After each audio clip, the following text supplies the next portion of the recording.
इमाम राज़ी रहमहुल्लाह लिखते हैं कि एक दफ़ा हज़रत ईसा अलैहिस्सलाम का एक कब्र पर गुज़र हुआ। अल्लाह ताला ने आप अलैहिस्सलाम पर मुनकशिफ फरमा दिया कि साहबे कब्र को शदीद अजाब हो रहा है। आप अलैहिस्सलाम को बड़ा दुख हुआ। खैर, आप गेट चले गए। चंद दिनों के बाद आप अलैहिस्सलाम उस सफ़र से वापस तशरीफ़ लाए और उसी कब्र के पास से आप अलैहिस्सलाम का गुज़र हुआ। अब ये बात आप अलैहिस्सलाम पर मुनकशिफ हुई कि साहबे कब्र पर रहमत नाजिल हो रही है और वो गोया जन्नत की नेमतों से माला माल है और फरिश्ते उसके पास नूरानी तबक लिए खड़े हैं।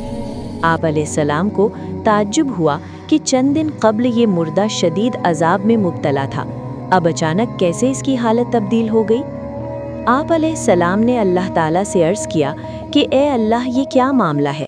अल्लाह ताला ने वही भेजी कि ए ईसा, ये बंदा गुनाहगार था और वाकई अजाब का सज़ावार था। इसने अपने पीछे एक बेवा छोड़ी थी जिसके पेट के अंदर इसकी अमानत थी। इसकी वफ़ात के बाद इसने बच्चा जना। फिर जब वो बच्चा थोड़ा बड़ा हुआ तो उसे मकतब में भेजा गया और उस्ताद ने उसे बिस्मिल्लाहिर्रहमानिर्रहीम पढ़ाई।